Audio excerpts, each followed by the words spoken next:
Good morning. कैसे हैं आप सभी लोग। देखिए आज का जो वीडियो है ये बहुत ही खास है और आज की वीडियो में टोटल हम 12 मोस्ट इंपॉर्टेंट करंट अफेयर चर्चा करने वाले हैं और साथ में इनसे जुड़े जितने भी स्पेशल फैक्ट हैं उन पर पूरी डिटेल में चर्चा करने वाले हैं। तो वीडियो को शुरू करते हैं, लेकिन इससे पहले बता दूं 2020 का जितना भी मंथली करंट अफेयर का पीडीएफ है उसकी लिंक आपको डिस्क्रिप्शन बॉक्स में दी गई है। सबको डाउनलोड कर लीजिए। सारे के सारे मैंने फ्री कर दिए हैं क्योंकि आपका एग्जाम लगा हुआ है और पूरे ये जो एक साल का करंट अफेयर है आप 25 रुपये के हिसाब से जोड़ सकते हैं कि कितना पैसा आपका मैं बचा रहा हूँ। तो इसको तुरंत डाउनलोड कीजिए यार। देखो पढ़ाई करो, जम के करो और मेरी तरफ से जो भी आपको हेल्प लेनी हो आप ले सकते हैं। अगर आप पीडीएफ को परचेज नहीं कर सकते तो मैं आपको फ्री में भी दे सकता हूँ, ठीक है। क्योंकि मेरा टारगेट यही है कि आप जो है अपने आने वाले एग्जाम में जो है सफल हो जाओ और नौकरी पाके अपनी ज़िंदगी सेटल करो। तो मेरा जो भी मदद होगा मैं आपको करता ही रहता हूँ। देखिए आज का पहला प्रश्न है कि अंतर्राष्ट्रीय विधवा दिवस किस दिन मनाया जाता है। तो देखिए अंतर्राष्ट्रीय विधवा दिवस को मनाते हैं 23 जून को। देखिए 23 जून 2011 को पहली बार संयुक्त राष्ट्र महासभा के द्वारा अंतर्राष्ट्रीय विधवा दिवस मनाने की घोषणा की गई थी और तब से ये हर साल जो है 23 जून को मनाया जा रहा है। दूसरा प्रश्न है कि अंतर्राष्ट्रीय ओलंपिक दिवस कब मनाया जाता है। तो देखिए अंतर्राष्ट्रीय ओलंपिक दिवस को यानी कि इंटरनेशनल ओलंपिक डे को हम 23 जून को मनाते हैं। और 2021 के लिए अंतर्राष्ट्रीय ओलंपिक दिवस का विषय जो है ये आपका है कि 23 जून को ओलंपिक डे वर्कआउट के साथ स्वस्थ रहें, मजबूत रहें, सक्रिय रहें। और अंग्रेजी में ये थीम क्या है, stay healthy, stay strong, stay active with the Olympic workout on 23 जून। और देखिए अंतर्राष्ट्रीय ओलंपिक समिति ने 23 जून 1894 को अंतर्राष्ट्रीय ओलंपिक समिति के निर्माण के उपलक्ष्य में जनवरी 1948 में ओलंपिक दिवस मनाने की मंजूरी दी थी। और जो आपका संस्था है अंतर्राष्ट्रीय ओलंपिक समिति, देखिए अंतर्राष्ट्रीय ओलंपिक समिति का मुख्यालय है स्विट्जरलैंड के लॉसने में और इसके अध्यक्ष हैं थॉमस बाच और इसकी स्थापना 23 जून 1894 में हुई थी पेरिस, फ्रांस में।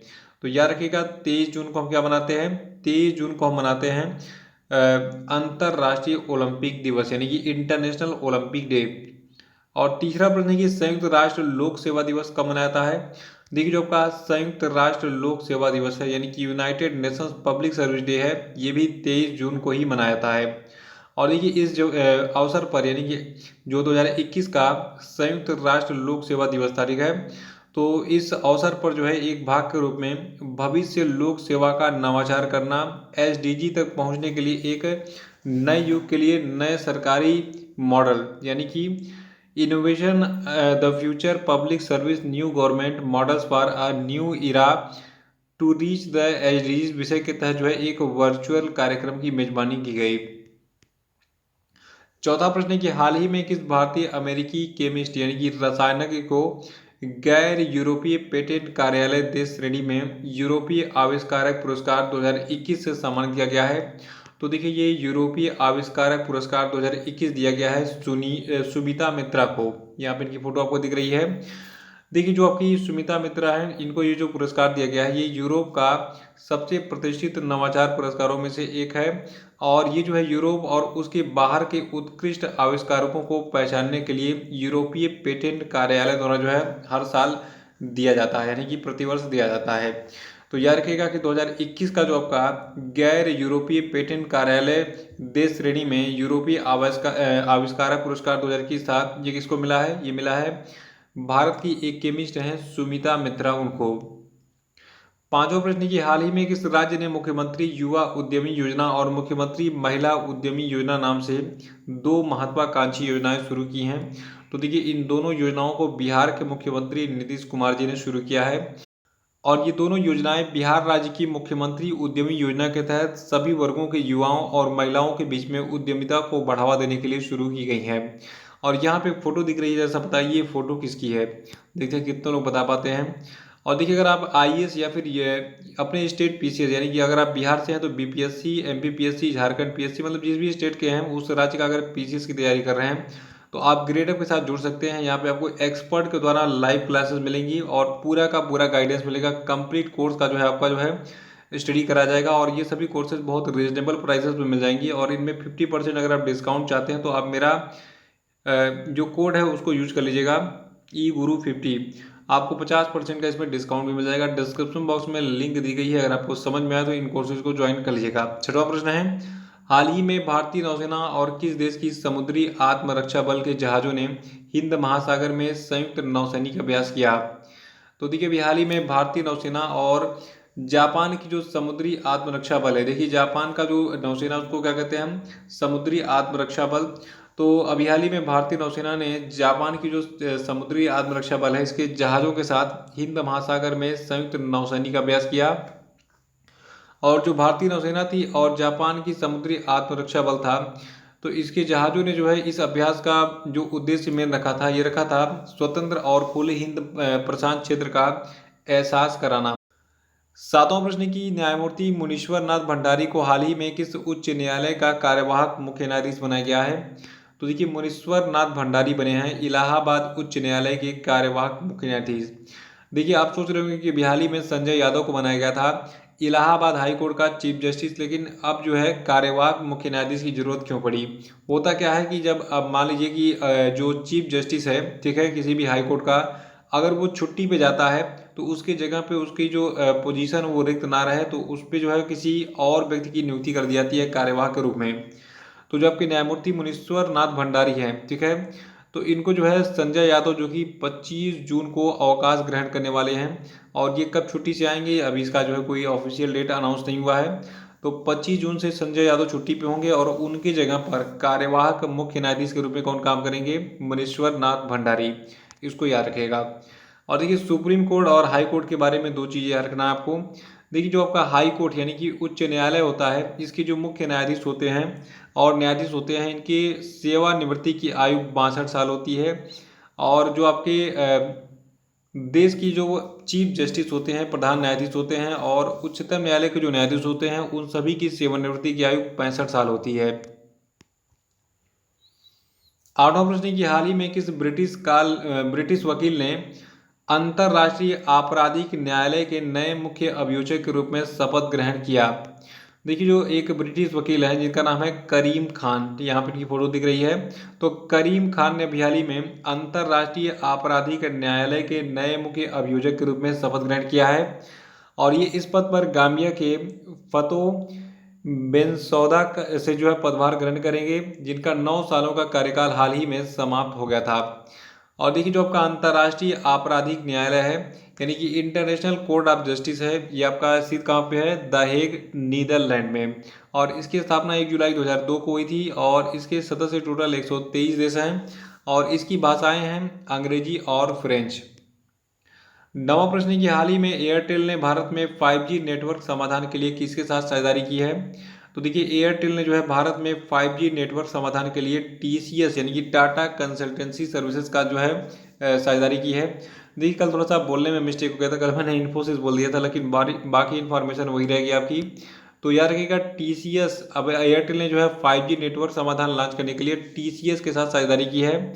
और भारतीय एयरटेल जो है ये टाटा समूह के साथ मिलकर 5G नेटवर्क समाधान लागू करेगी और इसके लिए एक रणनीतिक साझेदारी की घोषणा भी की गई है जो कि जनवरी 2022 से वाणिज्यिक विकास के लिए उपलब्ध हो जाएगी। यानी कि अगले साल हो सके जनवरी 2022 से जो है जो आपका 5G नेटवर्क है उसके लॉन्च हो जाए। तो अभी आप स्मार्टफोन अगर लेने जा रहे हैं तो अभी रुक जाइए, और अगर लेने भी जा रहे हैं, अगर लेने का मूड बना चुके हैं तो आप 5G फ़ोन ही लीजिएगा, नहीं तो आपका जो ये 4G फ़ोन है ये कबाड़ हो जाएगा अगले साल से। क्योंकि जब 5G आ जाएगा या 4G का नेटवर्क जो है स्लो हो जाएगा, फिर आपको मजबूरी में नया फ़ोन लेना पड़ेगा। देखिए जो आपका टाटा समूह है इसने एक ORAN यानी कि ओपन रेडियो एक्सेस नेटवर्क आधारित रेडियो और गैर स्टैंड अलोन आर्किटेक्चर कोर और पूरी तरीके से स्वदेशी टेलीकॉम स्टैक की एक अधिकृत किया है जो कि समूह और उसके भागीदारों की क्षमताओं का लाभ उठाने में सक्षम बनाएगा। 10वां प्रश्न की निम्न में से किस राज्य सरकार ने पूर्व RBI गवर्नर रघुराम राजन को आर्थिक सलाहकार परिषद में नियुक्त किया? देखिए हाल ही में तमिलनाडु की सरकार ने रघुराम राजन को जो है, जो कि भारतीय रिजर्व बैंक के पूर्व गवर्नर रह चुके हैं, इनको अपने आर्थिक सलाहकार परिषद में अपॉइंट किया है। और तमिलनाडु की जो सरकार है केवल इन्हीं को नहीं किया है, इसने जो है 2 अर्थशास्त्री हैं, एस्थर डफलो और डॉक्टर अरविंद सुब्रमण्यम, इन दोनों को भी जो है अपने आर्थिक सलाहकार परिषद में शामिल किया है ताकि जो है जो तमिलनाडु की अर्थव्यवस्था है इसमें सुधार किया जा सके। और तमिलनाडु की बात करें तो देखिए तमिलनाडु के राज्यपाल हैं बनवारी लाल पुरोहित, चीफ मिनिस्टर हैं M.K. स्टालिन। तमिलनाडु की पॉपुलेशन है 6.79 करोड़ और यहाँ की कैपिटल है चेन्नई। 11वां प्रश्न की जम्मू कश्मीर से इंडियन एयरफोर्स की पहली महिला फाइटर पायलट बनने वाली महिला कौन बनी? तो देखिए जम्मू कश्मीर की एक बेटी है माविया सूदन, ठीक है। तो ये जो है इंडियन एयरफोर्स में शामिल होने वाली जम्मू कश्मीर की पहली बेटी हैं। देखिए फ्लाइंग ऑफिसर माविया सूदन जो है ये भारतीय वायुसेना में फाइटर पायलट के रूप में शामिल होने वाली जम्मू कश्मीर की पहली और ये भारत की 12वीं ऐसी महिला पायलट होंगी जो कि इंडियन एयरफोर्स में पायलट के रूप में शामिल हुई है। इनकी उम्र जो है 24 साल है इस समय वर्तमान में।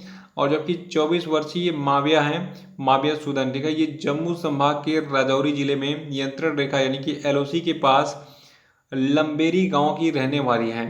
तो इतनी कठिन परिस्थितियों में इतने देखिए वहाँ पे ये ऐसे प्लेस में बिलोंग करती हैं जहाँ पे हमेशा जो है गोला बारूद दागते रहते हैं पाकिस्तान वाले। तो हो सके इनके मन में ये देशभक्ति जगी हुई कि नहीं यार अब इन पाकिस्तानियों को हम मुंह तोड़ जवाब देंगे उन्हीं की भाषा में। तो ये इसीलिए इंडियन एयरफोर्स में जो है पायलट बनी है। और 12वां प्रश्न की हाल ही में किसे 16 सदस्यीय ओलंपिक बाउंड भारतीय पुरुष हॉकी टीम का कप्तान बनाया गया है? तो देखिए ये हॉकी खिलाड़ी आपके हैं मनप्रीत सिंह। देखिए मनप्रीत सिंह के साथ में जो है जो भारतीय महिला हॉकी टीम होगी, ठीक है, तो उसकी कप्तान बनाई गई है रानी रामपाल। तो यहाँ पे दो मुख्य नाम याद रखने हैं कि मनप्रीत सिंह को अब हाल ही में 16 सदस्यीय ओलंपिक बाउंड भारतीय पुरुष हॉकी टीम का कप्तान बनाया गया है और इसमें जो 16 सदस्यीय ओलंपिक बाउंड भारतीय महिला हॉकी टीम होगी, ठीक है, तो महिला हॉकी टीम की कप्तान कौन बनी है? रानी रामपाल। यहाँ पे फोटो इनकी दिख रही है आपको। और देखिए कप्तानों के साथ उप कप्तानों की भी नियुक्ति हुई है।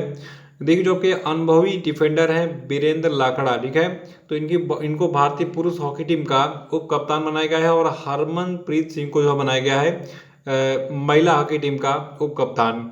तो ये दोनों चीज़ें याद रखिएगा।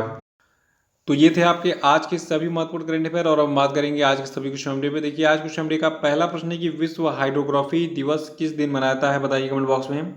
और अगर आप वीडियो को लाइक करना भूल गए तो उसको लाइक कर दिए, फिर आगे बढ़ते हैं। दूसरा है कि विश्व मानवतावादी दिवस कब मनाया जाता है, बताइए। और तीसरा है कि the 7 scenes of being a mother किसकी पुस्तक है, बताइए। चौथा कि प्रधानमंत्री नरेंद्र मोदी ने अंतर्राष्ट्रीय योग दिवस के अवसर पर किस एप्लीकेशन को लॉन्च किया है, इस एप्लीकेशन का नाम बताइए। और पांचवा है कि भारत और किस देश ने हाल ही में हाइड्रोजन टास्क फोर्स लॉन्च किया है, इसका उत्तर बताइए। और अब हम बात करेंगे कल के पूछे गए सभी क्वेश्चन अपडेट के सही उत्तरों की। देखिए का पहला प्रश्न था कि अंतर्राष्ट्रीय संक्रांति उत्सव कब मनाया जाता है, तो ये 21 जून को मनाया जाता है। और दूसरा था कि विश्व संगीत दिवस कब मनाया जाता है, तो ये 21 जून को मनाया जाता है। और तीसरा था कि ईरान के नए राष्ट्रपति कौन बने, तो देखिए इब्राहिम राइसी बने हैं ईरान के नए राष्ट्रपति। और चौथा था कि हाल ही में किस व्यक्ति को विश्व बैंक और IMF के द्वारा गठित एक उच्च स्तरीय सलाहकार समूह का सदस्य बनाया गया है, तो इनका नाम क्या है? मोंटेक सिंह अहलूवालिया। और पांचवा था कि जून 2021 में संयुक्त राष्ट्र के महासचिव पद पर किसे दोबारा सर्वसम्मति से चुना गया है, तो इनका नाम है एंटोनियो गुटेरेस। तो इसी के साथ ये वीडियो समाप्त होता है। जय हिंद, जय भारत।